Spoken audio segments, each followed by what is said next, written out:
Property investors selling their properties. Property investors not buying any more properties. These guys are exiting the market. Where are they all going? Stay tuned.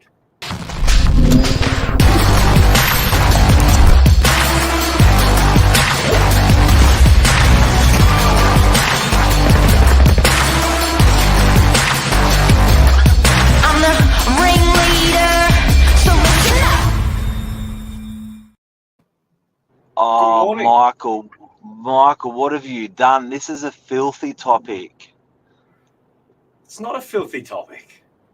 It's a genuine topic, and I have a question. This is dirty business, this topic. I think this affects everyone more than we think. You know what? It's and so anyone that doesn't know us, we're Northern Beaches real estate agents. We manage the most amount of rental properties on the Northern Beaches. With so we are exposed to a bucket load of landlords, and the world has changed, and nobody wants to speak about this. It's the old tall poppy. Don't feel good about the landlord. Landlord's the big bad monster, and the landlord has been punished and punished and punished again over the last 30 years. Yeah. So punished, the plant hasn't been watered. The investment plant hasn't been watered for a very, very long time. It's just take it away from the landlord, take it away from the landlord, take it away from the landlord. Punished. And we're starting to notice it now in the marketplace because the landlords are leaving. More and more so. Droves. Yeah. And this is the thing we're starting to see on the ground is a lot of the properties we're selling at the moment are for landlords. So let's say for every 10 properties we have on the market, I would say at the moment about 3 would be for owner-occupiers, 7 would be for landlords as a generalized statement. So a lot of landlords are exiting the market. Then on the flip side, the people buying these properties, I'd say 9 out of 10 people buying the properties are owner-occupiers, and 1 out of 10 would be an investor. So we're starting to notice more and more investors are leaving the market. They're selling, and they're not replenishing the stock by buying into the market either. Now, on a positive, the landlords are getting some serious rental increases. Yeah. But today I'm focusing on the negatives. I think a bit of both. But why are these rental increases happening, Mark? And one of the fundamental reasons for it is the landlords that are sticking it out, that are staying in the market, their rents are going up because everyone else is leaving the market. It's simple supply and demand. When all the supply disappears out of the market and there's only a handful of investors left, yet on the rental side, people looking to tenant a property, those people aren't going anywhere. There's still a lot of people out there looking to rent a property. Invariably, it pushes the rents up. So if all these landlords didn't leave the market, then we probably wouldn't have as much of a rent increase as we had across the board, or nor what we're probably going to have over the next 12 months. And so I really think both are very reliant on each other. I think there's always been that stigma out there for many, many years where it's always landlord v the tenant versus the tenant, or vice versa, and they're always opposed to each other, versus I think both actually very reliant on each other and need each other to have that sort of healthy ecosystem to keep moving forward. You know what? Can we go through a list of the adversities landlords have had? The adversities that landlords have had.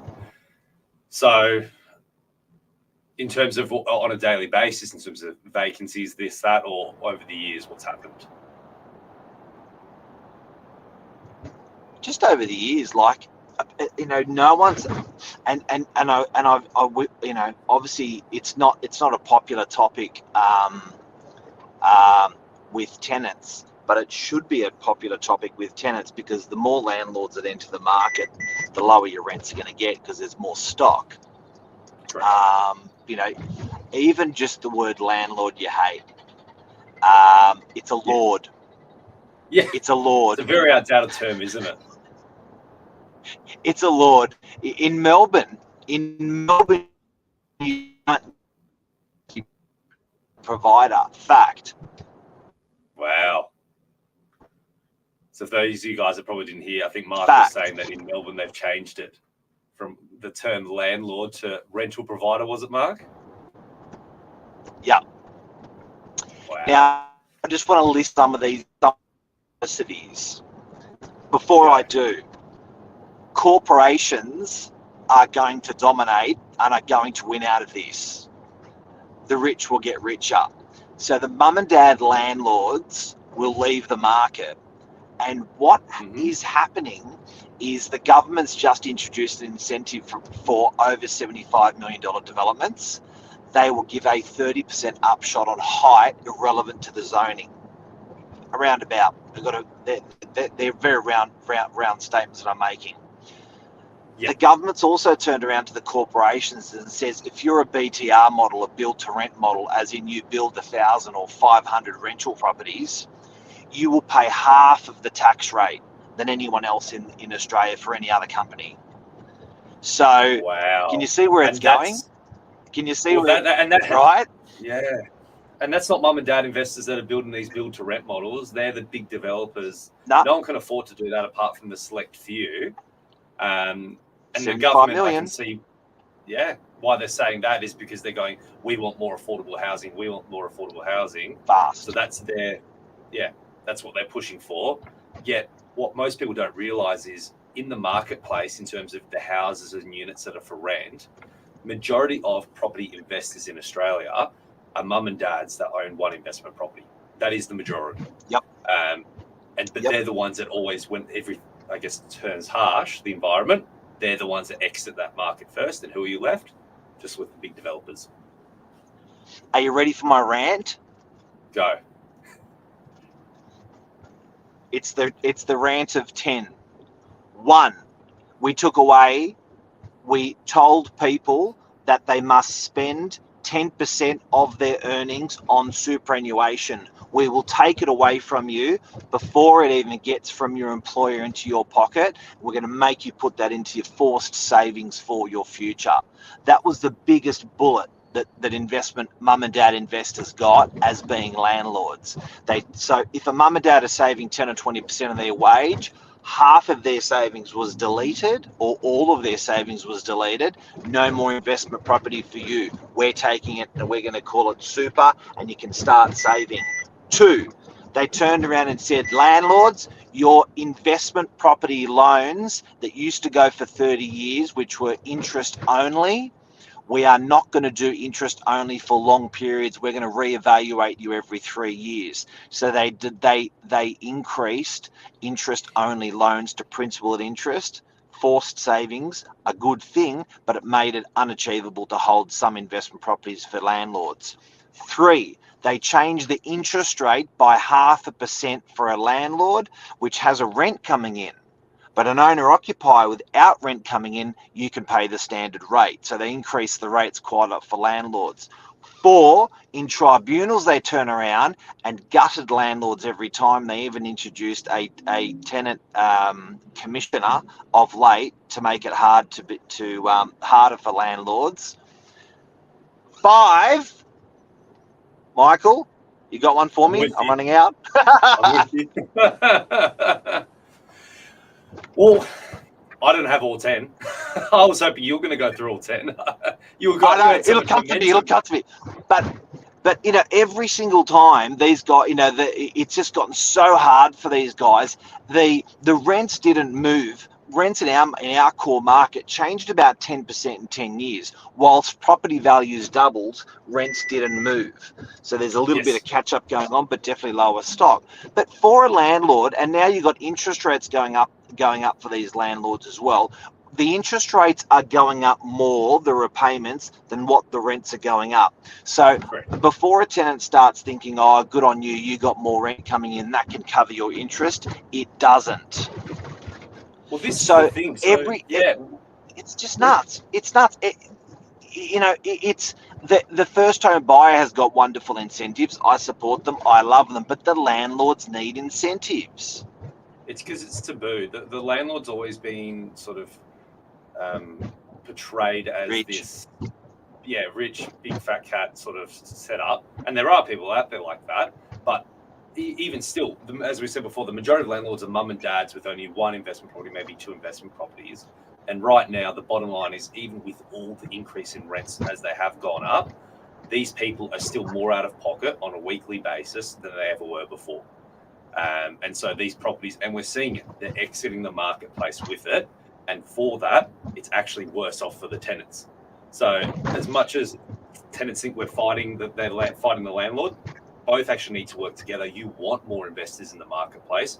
You want incentives for the investor as well. I'm not saying take away incentives from the tenant. They need incentives also, but there needs to be equal incentives on the other side to keep these investors in the marketplace, which also then benefits the tenant. Because irregardless of how greedy a landlord might be, if there's oversupply of stock out there, rents come down because people compete to get people into the properties. It's that simple. Elisa made a good comment here as well. Rents only increase once a year. Interest rates have been going up once a month. And rents can only be changed once a year. 5, a landlord is now told that they must support a tenant in harsh times like COVID. 6, a landlord must not put their rent up, well, like Lisa said, once a year. 7, a landlord can be told when their rent could go up. 8, a landlord can't market their property how they want to when it comes to price. They cannot say offers over. Like, if I'm a landlord, I would just be going like, yeah, nah, I'm out. And when these guys exit the market in droves, you will not know about it. You do not turn up to a barbecue on Sunday with your mates and say, great news, I just sold my investment property. What for? So true. That's the thing. And it's been happening, and probably people haven't noticed it as much. People have just been talking about rents going up, but there's a reason for it. It's because investors have been leaving the market, and we've been seeing it. And so the golden question is, where are these investors going? If people are pulling their money out of the property market, where are they going? Are they going to buy stocks? Are they going elsewhere? Are they putting it into their own mortgages in their primary place of residence because things are getting expensive? But where are these guys going? They're super. Yeah. They're putting the money into super. So they're going, you know what, we'll just do it. We're sort of saving for the future now anyway. So we'll just, super will be enough for when we get a bit older. Yeah. So they feel good about it. What's Jazz saying? Can you read that out? Landlord and rental providers cannot evict a bad tenant easily, even though they have a proven case in their favour. Tenants still sometimes get 60 to 90 days without paying rent. After waiting for months for the hearing, this needs to be overhauled. So it's just really interesting because, land tax. Land tax. So landlords are getting punished. So get this, a tenant wouldn't know this, and not many landlords would know this, but if you buy a property on the Northern Beaches and it's a house, and it's a very old little cottage, and it sits in NARRAWEENA, Beacon Hill, Cromer, and it's a $1.6 million house, entry-level house. Okay? Now, this is me. I do own other investment properties. So I'm over the threshold, the land tax threshold. How much land tax do I have to pay a week before I pay my loan on the little fella house? So the little fella house is rented out for $850, $900 a week. How much land tax do I have to pay for that little house per week? Guess where it's sitting at this year? About $400 a week. $650. Wow.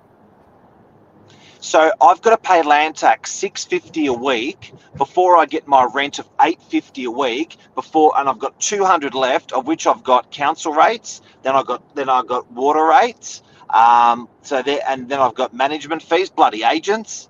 So there goes another $100. I've got $100 to pay a mortgage of $1.6 million a week. And people are wondering why investors leave the market.